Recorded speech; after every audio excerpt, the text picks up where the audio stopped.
Dans le webcast précédent, on a implémenté notre couche de service et pour les tester, on est passé par un tiers de présentation traditionnel qui implémentait le modèle MVC. Donc on passait par nos servlets pour faire des appels sur nos stateless session bin et notre singleton. Ce qu'on va voir dans ce webcast, c'est comment on peut implémenter des API REST en utilisant un standard qui s'appelle JAX-RS. Donc JAX-RS, c'est une API qui fait partie des API définies par la plateforme Java EE. Donc ce qu'on a envie de faire, c'est une API REST pour pouvoir faire de l'ajout, de la modification, de la suppression et de la récupération de données depuis une interface utilisateur, typiquement depuis une interface implémentée avec un framework JavaScript. Si vous regardez le tutoriel Java EE, vous allez dans la partie Web Service avoir cette partie sur JAX-RS. Et dans cette partie-là, on va vous expliquer, après avoir introduit la notion de REST, que je ne vais pas décrire dans ce webcast, comment est-ce que vous pouvez implémenter votre code Java et implémenter des endpoints REST qui vont traiter les requêtes HTTP envoyées par les clients. Et puis on va vous expliquer comment utiliser les différentes annotations qui sont écrites ici et qu'on va voir en pratique dans le code. Alors dans le webcast, on va pas voir absolument toutes les annotations. On va voir les principales et puis vous avez ici la référence.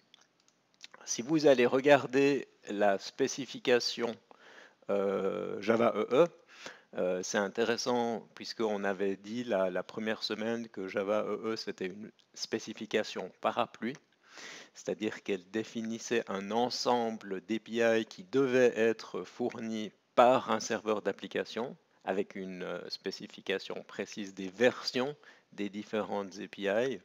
Bien, on va le voir ici. Si on prend la version Java EE 7 et qu'on regarde ici quelles sont les API qui doivent être implémentées par un serveur d'application qui se dit conforme à Java EE, on a ici une liste des API, mais on a ici directement la liste des API avec la version.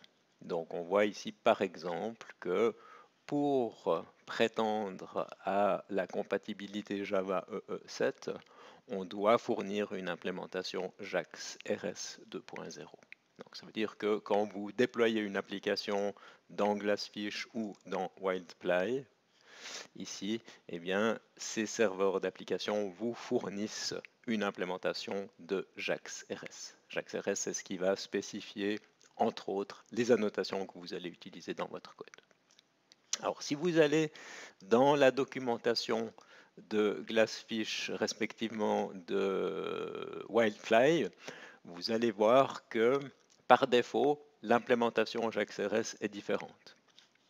Wildfly utilise un framework qui s'appelle REST-Easy, qui est donc une implémentation de JAX-RS, mais qui a aussi des fonctions propriétaires, c'est-à-dire qui sortent du standard JAX-RS. Et puis de la même manière, pour Glassfish, vous avez un framework qui s'appelle Jersey, qui implémente JAX-RS et qui implémente beaucoup d'autres choses. C'est là aussi où on voit une limite du modèle Java EE, c'est-à-dire que si je suis un développeur d'application et que j'utilise uniquement l'API JAX-RS, en théorie, je devrais pouvoir déployer mon WAR aussi bien dans Wildfly que dans Glassfish, sans avoir besoin de modifier le code. Mais en pratique, très souvent, les développeurs vont commencer à utiliser des fonctions avancées de Jersey ou de REST-Easy, et à ce moment-là vont se lier à une implémentation particulière. En théorie, ce serait possible d'utiliser Jersey dans Wildfly et REST-Easy dans Glassfish, mais quand vous commencez à faire ce genre de choses, vous allez vous rendre compte que c'est assez difficile pour mettre en place l'environnement. Donc ça, c'est le premier niveau. Si je déploie, si j'implémente une application REST avec une API REST, je vais utiliser JAX-RS. Et puis, on va voir qu'une des choses que JAX-RS nous permet de faire, c'est de sérialiser et désérialiser directement des objets Java en JSON. C'est-à-dire que ce n'est pas moi qui vais écrire les fichiers JSON, mais je vais m'appuyer sur l'implémentation de JAX-RS.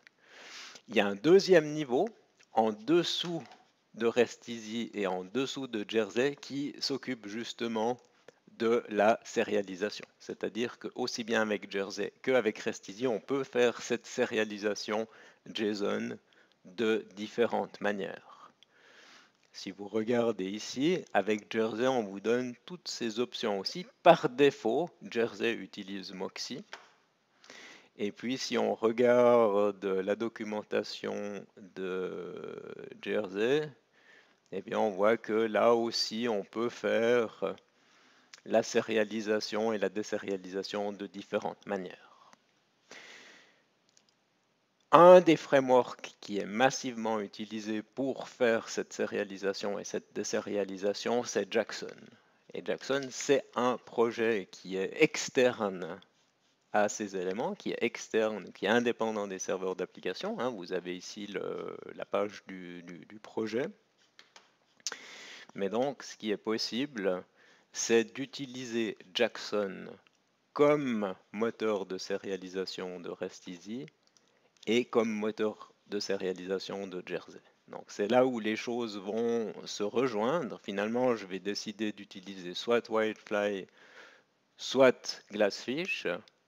Je vais utiliser le moteur JAX-RS par défaut, donc REST-Easy ou Jersey, mais derrière, je vais pouvoir configurer les deux pour qu'ils utilisent Jackson pour faire les détails de la sérialisation.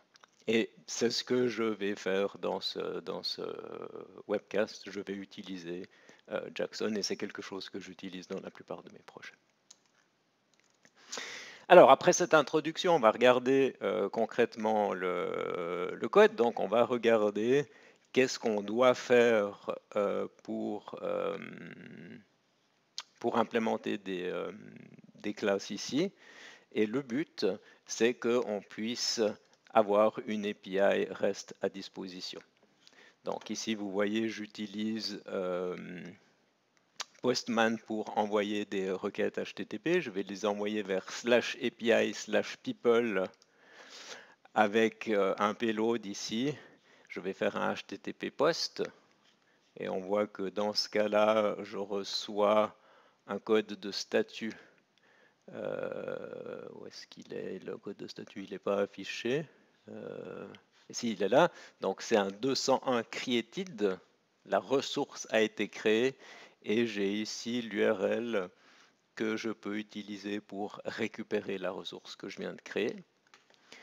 Et puis, j'ai ici un autre appel où je fais un appel sur /API/people, je fais un get et j'obtiens une liste des personnes qui sont gérées par la configuration. Si vous regardez, vous reconnaissez peut-être les données qui avaient été générées par le servlet de génération de données de base. Donc ce qu'on va voir, c'est qu'est-ce qu'on doit faire dans le code pour pouvoir répondre aux requêtes HTTP qui arrivent sur ce endpoint. Alors si je vais dans le code, rapidement, ça c'est pas directement lié à JAX-RS, mais j'ai modifié le service de stockage de données en mémoire pour exposer les contrats, les personnes et les compagnies. Et puis, si je vais dans le package REST, on voit qu'il y a deux niveaux. Il y a un niveau qui va contenir un fichier pour chaque endpoint. Donc ici, je vais avoir /people et c'est là où je vais expliquer, je vais fournir le code qui va être exécuté quand des requêtes arrivent en dessous de /people. Et puis, j'ai cette classe, je vais en avoir une seule. C'est là où je vais pouvoir définir, configurer mes API REST. Alors, vous n'avez pas besoin de savoir exactement à quoi sert ça, mais ou comment ça fonctionne dans les détails, mais ça c'est quelque chose que j'ai mis pour que dans Glassfish, on n'utilise pas Moxie et qu'on utilise Jackson pour la sérialisation JSON. C'est ici, dans cette classe, que vous allez pouvoir configurer de manière très fine et très précise comment la sérialisation elle se passe. Donc la manière dont les tableaux sont transformés en JSON, ce genre de choses. On part avec une configuration très simple, pratiquement vide, mais j'introduirai plus tard quelques adaptations pour qu'on puisse avoir des JSON qui soient simples et légers. Si je regarde la classe person.ressource et qu'on regarde les différentes annotations que j'ai utilisées, d'abord, j'ai ici le @stateless. Alors, si on revient sur notre schéma, on pourrait se poser la question pourquoi est-ce que je mets un @stateless alors que je suis dans le tiers de présentation? C'est vraiment pour bénéficier de l'injection de dépendance. On avait vu que l'injection de dépendance, c'est ce qui me permet de dire je vais avoir besoin ici du service in-memory data store. Et pour que je puisse injecter la référence, pour que je puisse demander au serveur d'application de donner une valeur à cette variable, j'ai besoin d'être dans un composant managé. Si je n'avais pas ce @stateless, personne aux ressources ne serait pas un composant managé, je n'aurais pas le droit de faire cette injection. Donc c'est pour ça que je le mets, mais conceptuellement, en termes de tiers, on reste dans le tiers de présentation. Deuxième annotation, ici, c'est le pass. Ben ça, je pense que vous devinez, on est dans le mécanisme standard où j'ai des requêtes HTTP qui arrivent sur le serveur d'application, et puis le serveur d'application va devoir, en regardant l'URL, en regardant les requêtes, les en-têtes de la requête, en regardant le verbe, il va devoir trouver d'abord quelle est la bonne ressource et ensuite quelle est la bonne méthode qui doit être exécutée. Si je reviens sur Demo Application, là on voit qu'on avait /API et puis un niveau en dessous dans Person, j'ai /people. Autrement dit, si les requêtes HTTP qui arrive, elle commence par /API/people, eh bien, je vais arriver dans cette classe. Donc, ce @pass, c'est à ça que ça sert. J'injecte la dépendance. J'injecte ici une valeur dans URI info. C'est quelque chose qui me permettrait d'obtenir des informations sur les requêtes HTTP qui arrivent. Et puis ensuite, pour le moment, vous voyez qu'il n'y a pas énormément de code. Je n'ai pas implémenté toutes les méthodes les méthodes HTTP. J'ai implémenté la méthode get. Et vous voyez ici que j'ai aussi la notation @produces avec un media type application JSON. Donc la chaîne de caractères, ce serait application/JSON. Alors à quoi ça sert ça? Ben, c'est la suite de notre routage. Si la requête HTTP qui arrive, son URL commence par /API/people, on arrive dans cette classe. Si c'est une méthode HTTP GET et que le client a envoyé une en-tête accept. Attendez, c'est pas ici, ça c'est. D'ailleurs, ça c'est pas juste.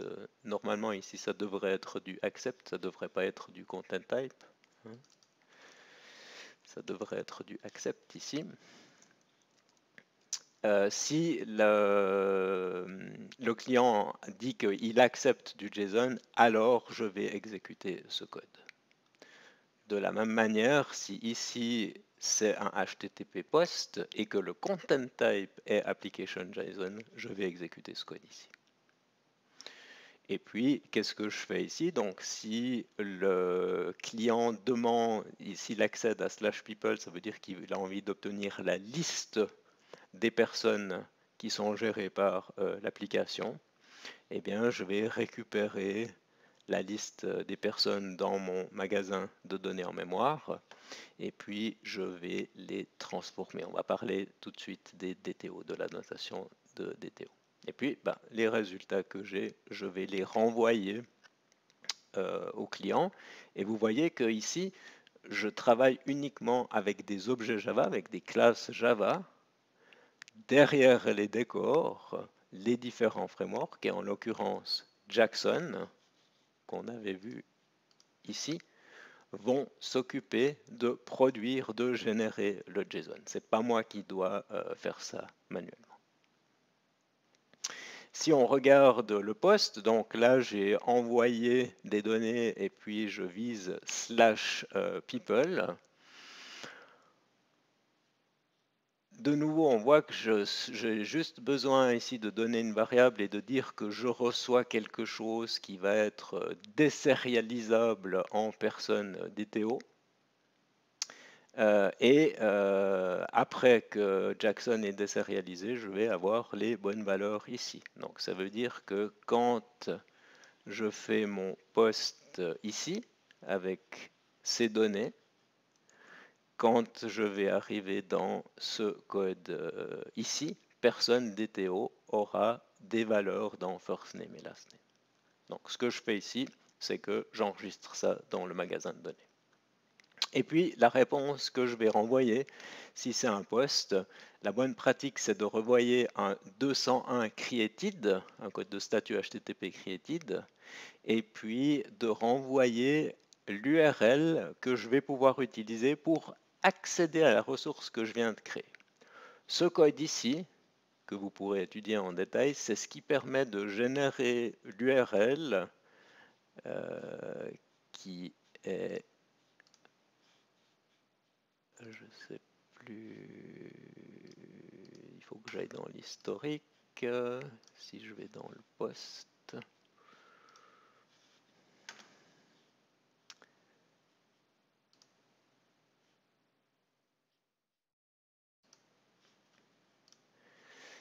Cette URL ici, donc, qui est dans le header location, où on voit que c'est /api /people/53, c'est ce qui a été généré par ce code ici. Et avec ce code, je le renvoie au client. Donc le client sait qu'il va pouvoir retourner la personne en utilisant cette URL, et on voit d'ailleurs qu'il y a cet identifiant unique qui a été généré, qui est dans l'URL. Si je le régénère, vous voyez que ce chiffre, cet identifiant, il augmente.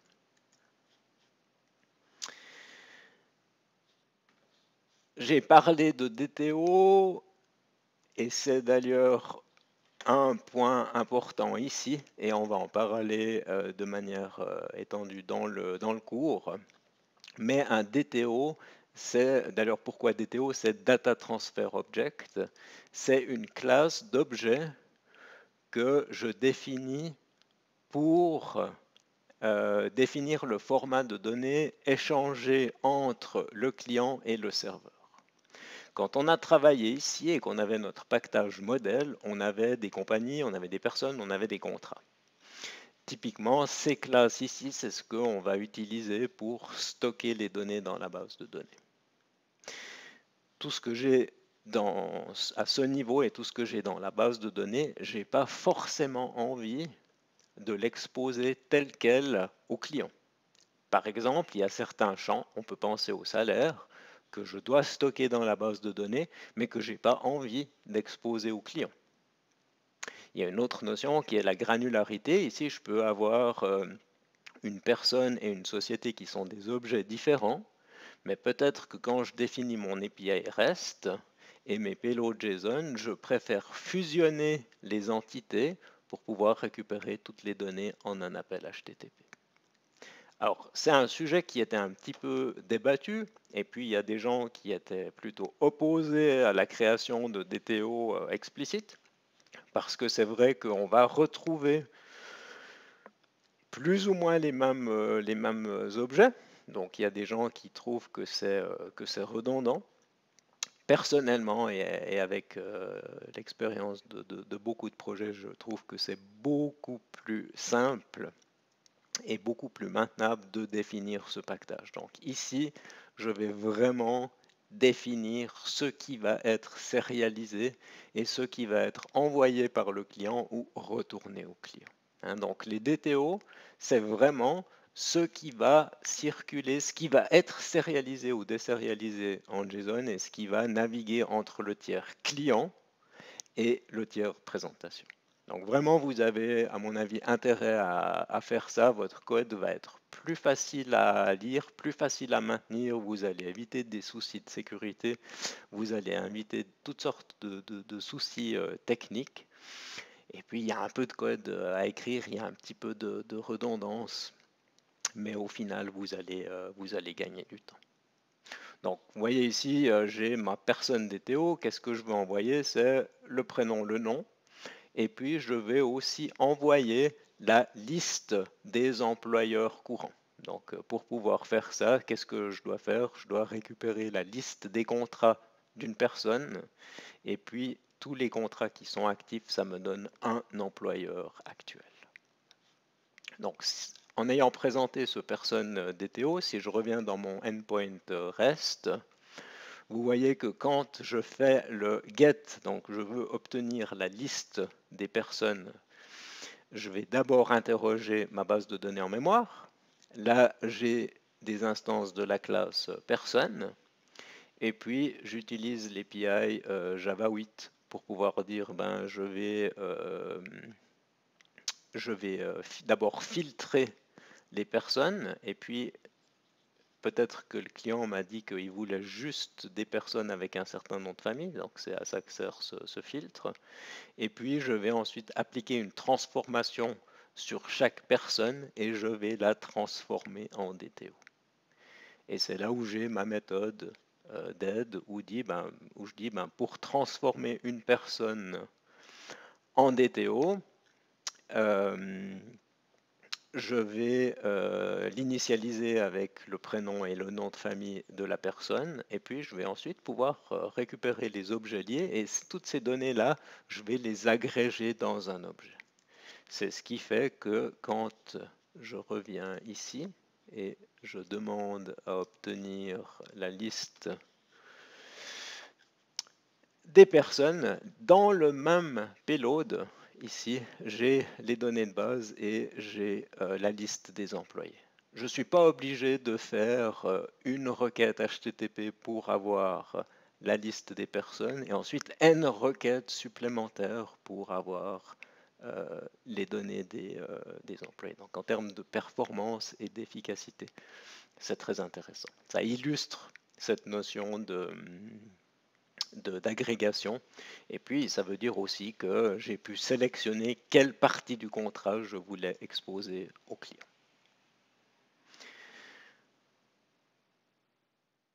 Donc, on a vu les annotations principales, add get, add post. Il y a aussi un add put et un delete. Le add produces et le add consumes qui va utiliser ce qu'il y a dans les entêtes accept respectivement content type.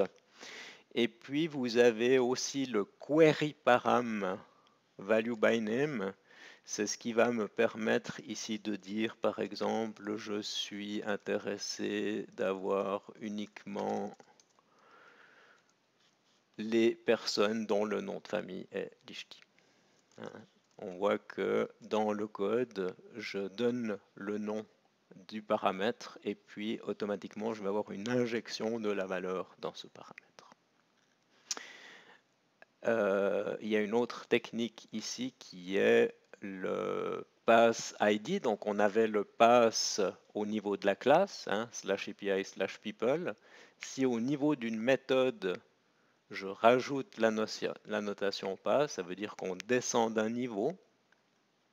Et puis avec ces accolades, je fais en sorte que ce paramètre soit visible. D'ailleurs, ici, il me manque une annotation Là, je devrais utiliser la notation passParam. Et puis, je sais que c'est un ID. Alors là, j'ai...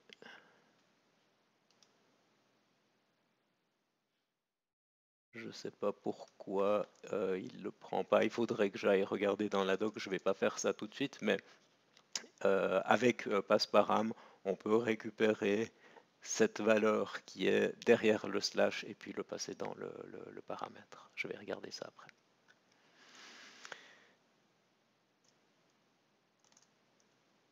Vous voyez que ici c'est vraiment du code que j'avais écrit juste pour faire la démonstration. Ici je ne vais pas dans la base de données, je retourne toujours des valeurs statiques. C'était juste pour montrer le mécanisme du add_get et puis du add_produces. Ce code, il faudrait le modifier pour utiliser la base de données.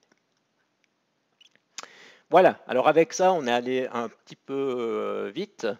Dans le prochain webcast, je vais revenir sur ce passParam.